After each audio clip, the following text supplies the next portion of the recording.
Não, meu irmão. O luterano acredita na eleição ou na predestinação, igual a Bíblia ensina. Você pergunta aqui se nós acreditamos na predestinação, tal qual os calvinistas acreditam. E a resposta é não. Nós acreditamos na predestinação ou eleição, tal como a Bíblia ensina. Porque, com certeza, se você for olhar com profundidade a resposta calvinista para a predestinação, você vai ver que ela fere frontalmente o princípio da justificação pela graça e ela fere frontalmente a obra salvadora de Jesus Cristo na cruz. Para quem não sabe, a doutrina da predestinação calvinista, assim de jeito bem simples, tá? Para você entender, é aquele ensino pelo qual o calvinismo ensina que Deus determinou na eternidade aqueles que vão ser salvos e aqueles que vão ser condenados. É a dupla predestinação, para a salvação ou para a perdição. E se você foi escolhido por Deus para ser salvo, beleza, você vai ser salvo. Se você foi escolhido por Deus, determinado, que você não vai ser salvo, não adianta você ler a Bíblia, não adianta você confessar os teus pecados, não adianta você invocar o nome de Jesus, que você não vai ser salvo, porque Deus determinou que você seria condenado. Qual o critério para essa determinação de Deus? Com certeza, a gente encontra o critério do calvinismo para essa doutrina no princípio que ele tem da soberania divina. Deus é soberano, ele determina, ele decreta, ponto, está acabado.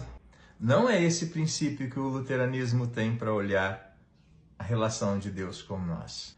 O luteranismo aceita a soberania, a glorificação de Deus, porque afinal ele é Deus. Nós olhamos a partir da revelação da graça de Deus na vida do ser humano. E aí a doutrina da eleição vai ser compreendida segundo princípios bíblicos.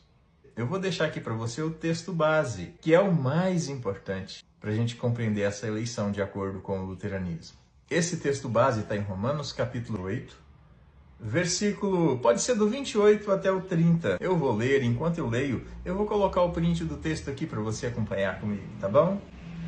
Sabemos que todas as coisas cooperam para o bem daqueles que amam a Deus, daqueles que são chamados segundo o seu propósito. Porquanto aos que de antemão conheceu, também os predestinou para serem conforme a imagem de seu Filho, a fim de que ele seja o primogênito entre muitos.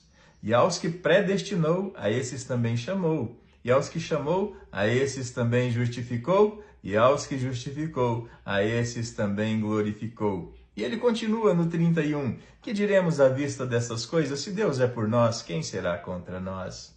Aquele que não poupou o seu próprio Filho, antes, por todos nós o entregou, porventura não nos dará graciosamente com ele todas as coisas? Quem tentará acusação contra os eleitos de Deus?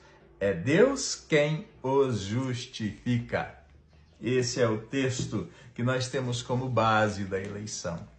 Mas aqui ele não fala da eleição para a perdição. Ele fala da eleição para a salvação em Cristo Jesus. E é esse o princípio que a Igreja Luterana adota. Nós somos escolhidos em Cristo para a salvação. Na verdade, você tem que compreender que Deus nem precisaria escolher pessoas para serem condenadas. Por quê? Porque a partir da queda em pecado, todos os seres humanos estão afastados de Deus. E o que Deus faz em Cristo é buscar estes seres humanos para a salvação. Então ele não escolheu para serem condenados. O ser humano buscou essa condenação quando transgrediu. O que Deus faz é salvar. E a salvação de Deus, ela é em Cristo. Cristo convida todos a vir a Ele, mas na época de Cristo pessoas já não foram e hoje muitos desprezam a Jesus também. Não porque Deus determinou que eles desprezariam, mas porque eles já estão afastados de Deus e Deus usa meios para salvar as pessoas. Usa a proclamação da palavra que pode ser ouvida, que pode ser interpretada e que pode ser rejeitada. É por isso que as pessoas se perdem. Não, tem casos na Bíblia do exemplo de Faraó, tem casos na Bíblia como Judas, mas estes são casos pontuais.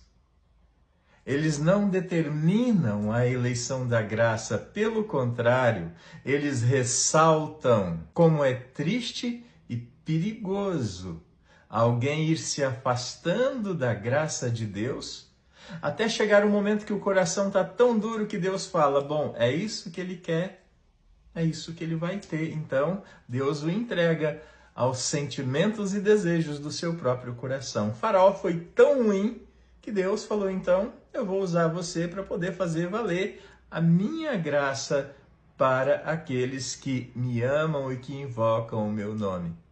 Foi isso que aconteceu. O problema do calvinismo é que ele confunde presciência com predeterminação.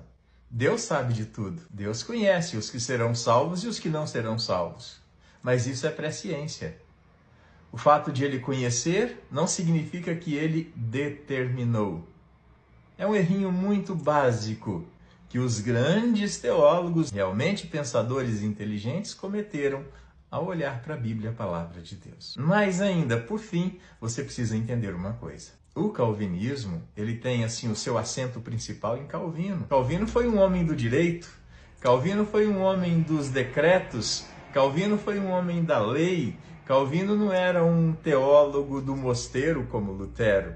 Então, assim, é muito compreensível que os pressupostos de um jurista, de um advogado, de alguém que lida com o aspecto legal, estivesse na cabeça de uma pessoa assim, quando ele também fosse ler e interpretar a Bíblia.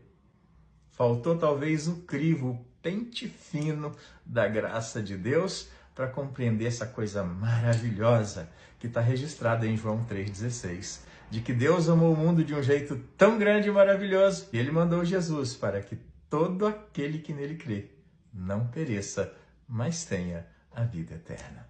É consolo, é graça de Deus, que renova a nossa esperança e que nos faz elevar o nosso coração a Deus em gratidão, segurar na mão de Deus e perseverar na fé e na santificação até o fim da nossa vida. E muito obrigado, Lucas, por permitir que eu pudesse também falar esse assunto aqui, que nem é tanto falado nas igrejas luteranas e todos nós precisamos compreender com bastante clareza.